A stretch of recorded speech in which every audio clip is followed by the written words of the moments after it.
तो भाई गर्लफ्रेंड ने तुम्हें छोड़ दिया या बीवी ने डाइवोर्स दे दिया, तुम्हारे हस्बैंड ने तुम्हें छोड़ दिया या बॉयफ्रेंड ने छोड़ दिया, और इसके बाद अब हालत हो गई है तुम्हारी एकदम ख़राब। तुम हो गए हो एकदम सब्जी जैसे, बस पड़े हुए हो, ना कुछ करने का मन है, ना कुछ होता है। दिमाग में जो मर्जी आइडिया ले लो, वीडियो देख लो, पर कुछ होता ही नहीं है। बस उसी स्टेट में बैठ के यही सोचे जा रहे हो, क्या हो गया, क्यों हो गया, कैसे हो गया, ये क्या हो गया भाई, अब मैं क्या करूँगा, मुझे तो वही चाहिए, मैं तो उसके बगैर रह नहीं सकता। अब इन चीज़ों से तो निकलना पड़ता है यार बाहर। ऐसे सब्जी की तरह बैठ के तो कुछ होगा नहीं, अपने आप को हील तो करना पड़ेगा। अब यहाँ यूट्यूब पे मैं देख रहा हूँ बहुत लोग हैं जो तुम्हें एडवाइस देंगे कि कैसे तुम अपनी एक्स गर्लफ्रेंड को वापस अपने जीवन में ला सकते हो, या अपनी एक्स बॉयफ्रेंड को, या जो भी तुम्हारा हस्बैंड वाइफ है उसको कैसे वापस अट्रैक्ट करो। कहीं तो एस्ट्रोलॉजी वाले चैनल हैं जो तुम्हें मंत्र बताते हैं कि ये मंत्र पढ़ो, ऐसे अपने आप को चंदन का वो लगाओ, इतर, और उसके बाद करो, और फिर देखो वो कैसे तुम्हारे प्रति अट्रैक्ट होके वापस आएंगे।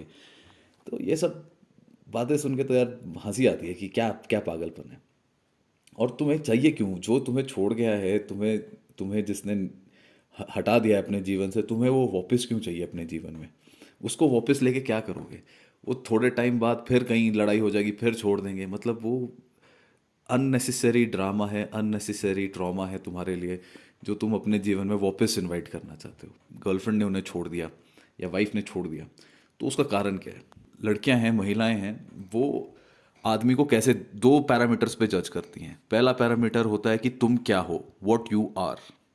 अब वॉट यू आर होता है कि तुम कैसे दिखते हो, तुम्हारे तुम्हारा खानदान कौन है, कहाँ रहते हो, क्या करते हो। मतलब that is what you are, जो तुम अंदर से हो, जो तुम्हारी पर्सनालिटी है। अब लोग क्या करते हैं, मुखौटा पहन लेते हैं, एक्टिंग करते हैं। हमारे समाज में तो बहुत ही ज़्यादा होता है कि जो है नहीं वैसे बनने की कोशिश करते हैं। लेकिन वो थोड़े टाइम के लिए तुम किसी को बेवकूफ़ बना सकते हो, बट कोई तुम्हारे साथ ज़्यादा टाइम रहे तो उसको पता चल जाता है यार तुम्हारे कोर वैल्यूज़ क्या हैं, तुम्हारी कोर प्रिंसिपल्स क्या हैं, तुम्हारे तुम्हारी तुम्हारे संस्कार क्या हैं। उसको ज़्यादा देर तुम छुपा सकते नहीं। जिसको तुम ज़्यादा देर छुपा सकते नहीं और दूसरे को पता चल ही जाना है कि तुम क्या हो, तो वो होता है वॉट यू आर। कैसे दिखते हो, क्या तुम अंदर से हो, क्या तुम्हारा खानदान है, क्या करते हो, वो सब। तो लड़कियां तुमसे अट्रैक्ट होती इसीलिए हैं कि वॉट यू आर। उस पे लड़की की फिजिकल अट्रैक्शन तुमसे होती है कि तुम दिखने में अच्छे हो, या तुम्हारा खानदान अच्छा है, अच्छा काम करते हो, जो भी है, तुम्हारे संस्कार अच्छे हैं, उससे लड़की तुमसे अट्रैक्ट होती है। इन सब फैक्टर्स से फिजिकली अट्रैक्शन लड़की में इन्हीं पैरामीटर्स पे तुमसे आती है। और जब लड़की में फिजिकल अट्रैक्शन है तुम्हारे प्रति, तो वो ऑफ कोर्स तुम्हारे साथ रहेगी, रिलेशनशिप होगा, सेक्स होगा, सब कुछ होगा। बट दूसरा जो फैक्टर है जिस पे लड़कियां जज करती हैं आदमियों को, वो होता है कि what situation you can provide for them. मतलब तुम उनके लिए क्या सिचुएशन, कैसा माहौल उनको दे सकते हो अगर वो तुम्हारे साथ रहें।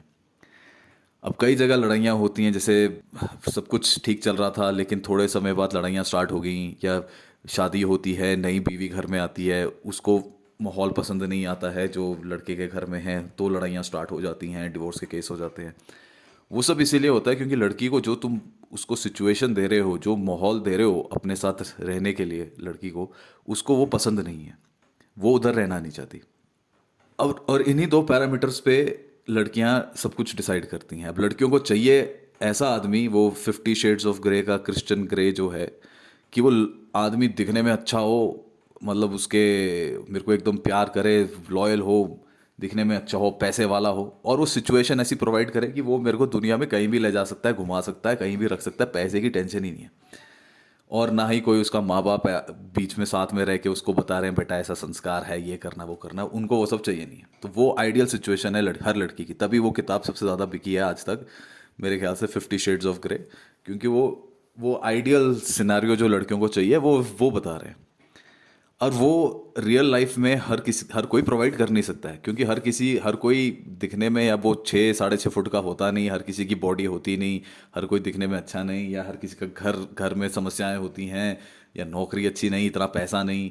तो सिचुएशन वो प्रोवाइड आदमी कर नहीं पाता, और उसी के वजह से ये ब्रेकअप्स वगैरह स्टार्ट होते हैं। अब लड़की तुम्हारे साथ रिलेशनशिप में तो आ जाएगी अगर वो पसंद करती है तुम कैसे दिखते हो, तुम्हारा खानदान क्या है, तुम्हारे वैल्यूज़ क्या हैं उसमें।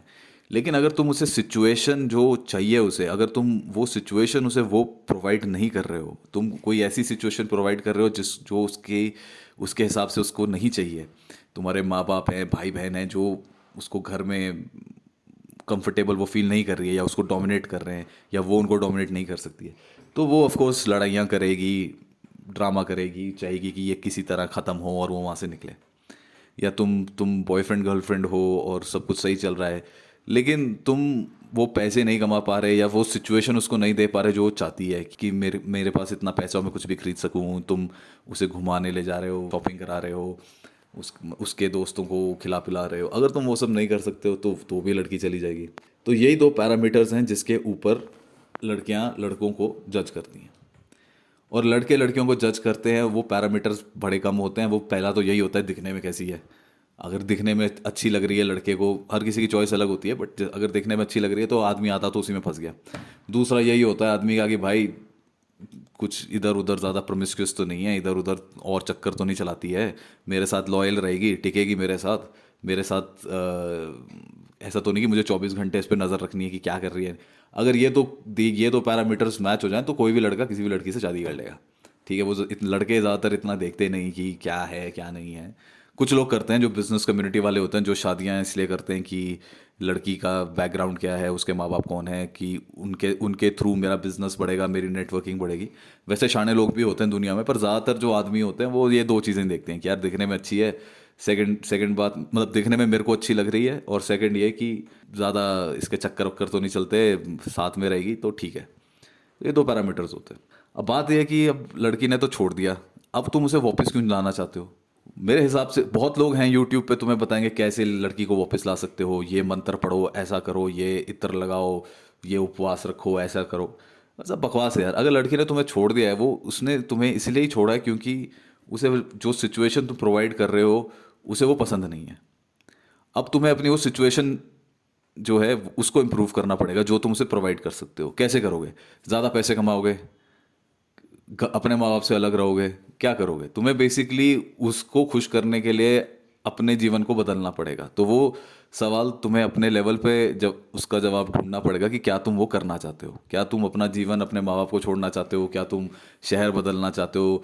या ज़्यादा पैसे कमाने के लिए ज़्यादा काम करना चाहते हो? क्या करना चाहते हो? तो वो तुम पे डिपेंड करता है। मेरे हिसाब से ये अच्छी ऑप्शन नहीं है कि अगर किसी ने तुम्हें छोड़ दिया, कोई तुम्हारे साथ स्टिक नहीं कर रहा है, तो उनके लिए अपना समय बर्बाद मत करो। उन्होंने तुम्हें छोड़ दिया, उन्हें जाने दो। उनके लिए अपने आप को बर्बाद मत करो। खुद एक सब्जी की तरह मत बैठ जाओ कि कुछ होता ही नहीं, पूरा दिन ऐसे ही बस पड़े हुए हैं, कुछ मन दिमाग सोचता है ये करूँगा वो करूँगा, लेकिन होता ही नहीं है। नाउ द क्वेश्चन बिकम्स कि आप कैसे उसको छोड़ दोगे और अपने जीवन में वापस आराम से रह के कुछ जो आपके काम है आप वो करेंगे, या किसी और नए आदमी को ढूंढेंगे, किसी और लड़की को ढूंढेंगे। तो कैसे करोगे आप? लड़कियों के लिए आसान होता है, लड़कियां इमोशनली स्ट्रांग होती हैं, वो फिर भी मेरे हिसाब से जल्दी कर लेती हैं। पर लड़कों के लिए थोड़ा मुश्किल हो जाता है। वो आशिक बन जाते हो तेरे नाम वाले कि भाई मैं तो अब नशे ही करूँगा, ऐसा ही करूँगा। वो सब नहीं करना होता। ऑप्शन सिंपल है, सीधा हो जाओ, नो कांटेक्ट, बात ही मत करो। जितना फ़ोन नंबर हैं, सोशल मीडिया पे तुम्हारी पिक्चर्स हैं वगैरह हैं, फ़ोन में पिक्चर्स हैं, सब डिलीट कर दो। मतलब वो अपने माइंड को ऐसा बता दो कि ये आदमी अब है ही नहीं, मतलब तुम्हारी लाइफ में एग्जिस्ट ही नहीं करता है, तुम्हारे लिए वो मर चुका है। क्योंकि अगर तुम वो फोटोज़ रखोगे या उनका सोशल मीडिया को चेक करते रहोगे तो तुम्हें रोज़ याद आता रहेगा कि यार ये तो है, ये तो अभी भी ये कर रही है और मैं क्या कर रहा हूँ, तुम तड़पते रहोगे। तो इसलिए सोशल मीडिया वगैरह सारा उसका हटाओ, ब्लॉक करो या उससे ब्लॉक कराओ, जो भी करो। और सारी फ़ोटोज़ डिलीट करो, मैसेजेस डिलीट करो, कुछ मत रखो। क्योंकि वो बीच में जब भी तुम देखोगे तुम्हें याद आएगी, तुम वापस उस स्टेट में चले जाओगे। तो पहले सबसे पहला तो ये करो, नो कांटेक्ट हो जाओ, ना बात करो, ना मैसेज करो, सब कुछ हटा दो। उससे क्या होता है, तुम्हारी ईगो जो है वो इंटैक्ट रहती है, तो तुम आगे कुछ करने के लायक रहते हो। और यही एक रास्ता है जिसके थ्रू तुम थोड़े टाइम में अपने आप को वापस जैसे तुम थे वैसे बन सकते हो। बाकी ये सब यूट्यूब पे कोई बताएगा ऐसा करो वैसा करो, वो सब बकवास है, बुलशिट है। जितना मैंने देखा है कोई भी ढंग की बात नहीं बोल रहा है। आपको करना यही है कि ये देखो, हार्ट ब्रेक जो होता है सबसे ज़्यादा दर्द देने वाली चीज़ होती है, आदमी की आत्मा को हिला दे।